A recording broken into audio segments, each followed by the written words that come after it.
নমস্কার আমার প্রিয় দর্শকবৃন্দ, আশা করি তোমরা সকলেই ভালো আছো। চলো, as per the 4869 financial finance depends all the SBMCM existing applicant who have their bank account outside West Bengal.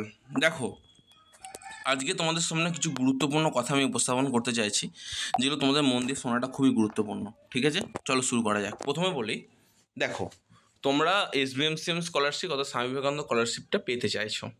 তো তোমাদের মনে একটাই প্রশ্ন, স্যার আমাদের কয় ব্যাঙ্ক অ্যাকাউন্টে টাকা ঢুকতে পারে, এই বিষয়টা তোমরা জানতে চাই। তার আগে তোমাদের ব্যাপারটা বুঝতে হবে তোমাদের অ্যাপ্লিকেশন স্ট্যাটাসের কোনো পরিবর্তন হয়েছে কি না। একটুখানি মন দিয়ে ভিডিওটা দেখো, সব কিছু বুঝতে পারবে ভিডিওটার উদ্দেশ্যটা কী। প্রথমত, তোমাদের স্কলারশিপের টাকাটা তোমরা পাবে, কিন্তু তোমাদের এই বিষয়গুলো মেনে চলতে হবে। প্রথম, দেখো, তোমাদের প্রত্যেকেরই বুঝতে হবে যে যদি কেউ লগ ইন না করতে পারো, সেই নাম্বার দিয়ে যদি লগ ইন না করতে পারো, তাহলে এটা প্রবলেমটা টেকনিক্যাল ইস্যু হচ্ছে। যদি সেই নাম্বার দিয়ে তুমি রেজিস্টার করে থাকো, তাহলে আশা করি বোঝাতে পারলাম।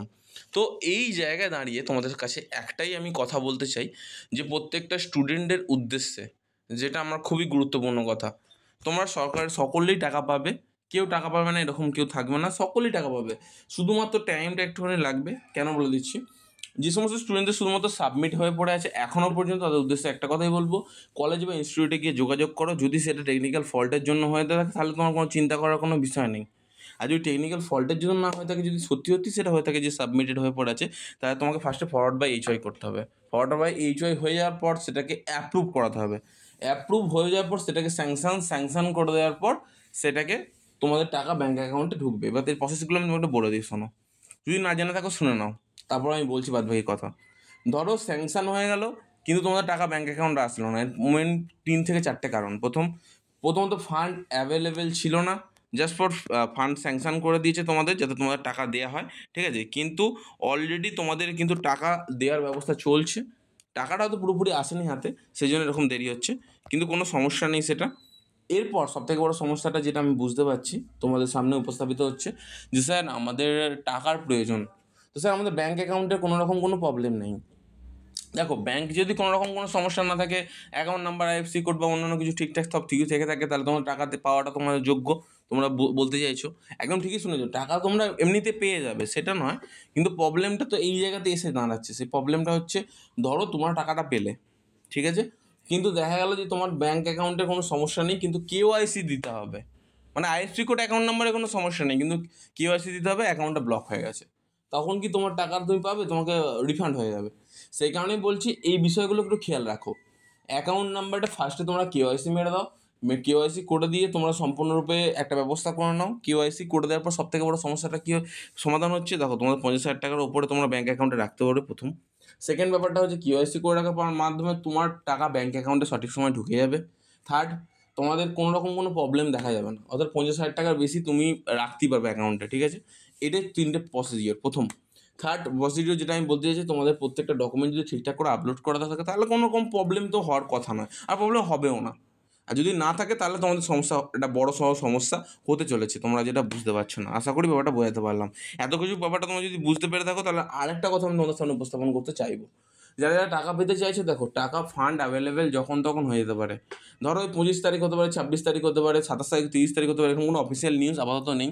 যখন তখন ফান্ড অ্যাভেলেবেল হচ্ছে, তোমাদের সেটার দিন অপেক্ষা থাকতে হবে। কিন্তু তার আগে একটা কথা তোমাদের অবশ্যই বলতে চাইবো, তোমাদের কিন্তু স্ট্যাটাসের পরিবর্তন ঘটিয়ে কিন্তু স্যাংশন অবধি নিয়ে যেতে হবে।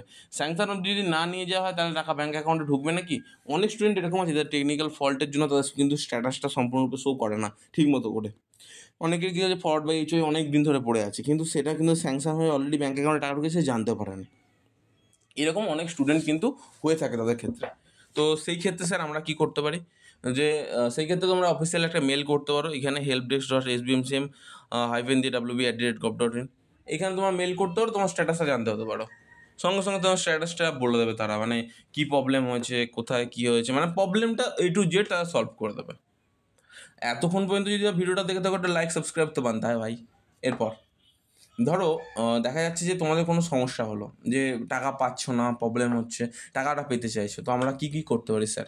কী কী প্রবলেম থাকলে আমরা টাকা পাবো না? প্রথম, দেখো, প্রথম প্রবলেম যেটা হচ্ছে, তোমাদের প্রত্যেকটা বিষয় ঠিকঠাক রাখতে হবে। প্রথম হচ্ছে মার্কশিট যদি সঠিকভাবে আপলোড না করে থাকো সেটাও ক্ষেত্রে রিজেক্ট হতে হবে। ইউটিলাইজেশন সার্টিফিকেটটা তোমার ঠিকঠাক মতো আপলোড করতে হবে, প্রতিটা কেবিতে যেন ভালোভাবে বোঝা যায়, ঠিক আছে? প্রত্যেকটা ডকুমেন্ট যেন সুন্দরভাবে বোঝা যায়। যদি বোঝা না যায়, ধরো পার্সেন্টেজ তোমরা ভুল করলে, নামের বানান ভুল করে, বাবার নামের বানান ভুল করলে, এই সমস্ত ক্ষেত্রে কিন্তু তোমাদের টাকা দেওয়ার কোনো তো প্রশ্নই এখানে দেখা যাচ্ছে না। আর একটা কথা আমি তোমাদের সকলকে বলতে চাইবো, তোমাদের প্রবলেমটা অ্যাকচুয়ালি ওটা হচ্ছে না, প্রবলেমটা হচ্ছে প্রত্যেকটা স্টুডেন্টই না মানে টাকা পাওয়ার চক্করে মানে তোমরা ঠিক মতো করে সব কিছু আপলোড করোনি, মানে তাড়াহুড়ো করে আপলোড করে তাড়াহুড়ো করে ভেরিফিকেশান করেছো, ওই জন্য বেশিরভাগই রিজেক্ট হয়ে যাচ্ছে।